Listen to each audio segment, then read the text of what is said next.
99 more wells in Africa to go. You're gonna love this video. Combined, these 100 wells are gonna give around 500,000 people fresh water to drink. And after building some more wells on this side of Kenya, we flew south to the school system of Nairiri. And let's just say, they were really happy to see us. How's it going? It's not expecting this.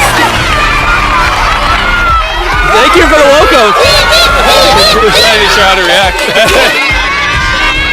I appreciate it, everybody. This village threw a welcome ceremony upon our arrival, and Nolan got really into it. Nolan's the most awkward person I've ever met, and that's a lot coming from me. And after being shown around the school, here comes our guest. How's it going? Oh, you having a good day? It's nice meeting you. One of the teachers showed me where the students currently get their water, which is from this river. That's extremely unsafe to drink. This is where your students used to get water from? Yes.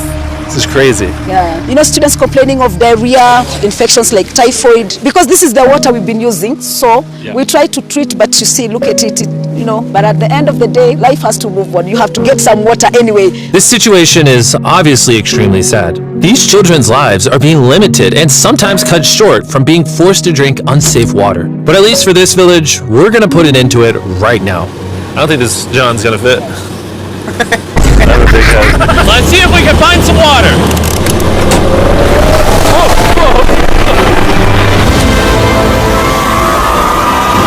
It is raining!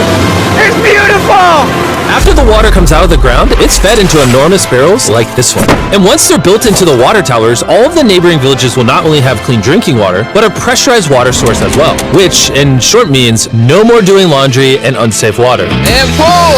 On a scale of 1 to Nolan's mom, how heavy is it? Nolan's mom times 2! Oh God. Hey, I'll push you off of it. All right, here we go. Under control. We built 20 more wells in Kenya, and after we were done, has another well in it. Don't worry, I have more water in my other shoe. And just so you know how we built these first 29 wells, we used this giant drill to dig hundreds of feet into the ground, past the polluted sources and into an enormous aquifer of pure drinkable water. After that, we spent time installing pipes so that people all around Africa can access water from spigots like this one in Nairiri. Let's see how it tastes. Like water. It took me about a minute to fill this 5-gallon drum. How much water can this provide a day? 3,600 gallons a day. Not only will this well cover the 400 kids at this school, but literally the entire neighborhood and village around this school can use this well. We say thank you for the water. No problem. This thing can basically pump non-stop for 30 years. You would think that having an effect of this magnitude would require the resources and funding of a large government, but that's not true. Solving this problem is possible, and something humanity should all be putting effort into fix. What's the secret of success? To be honest, just find something you love doing and do it for a long period, and eventually you'll succeed. So I'm gonna bring it super close. See us? Is that cool? Yes. If you look up, it's recording. All right, well, I'm gonna get close. All right.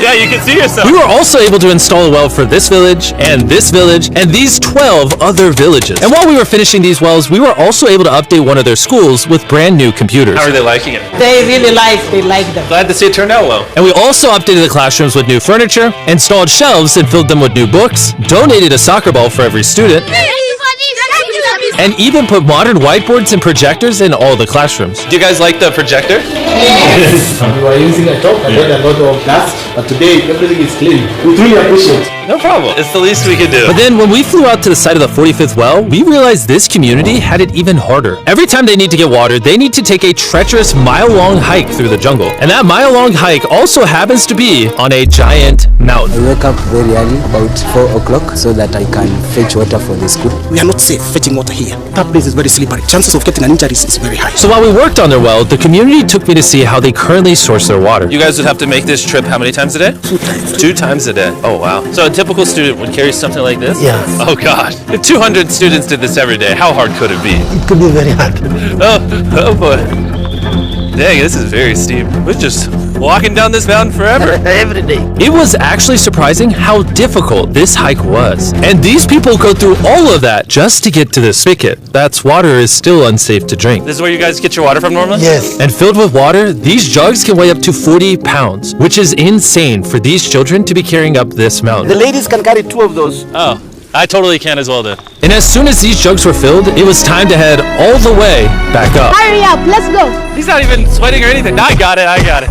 And now, instead of spending hours a day for unsafe water, their new well is only 10 feet away from the school. So, They can just fill it up here now. I'm too tired. and so we were on our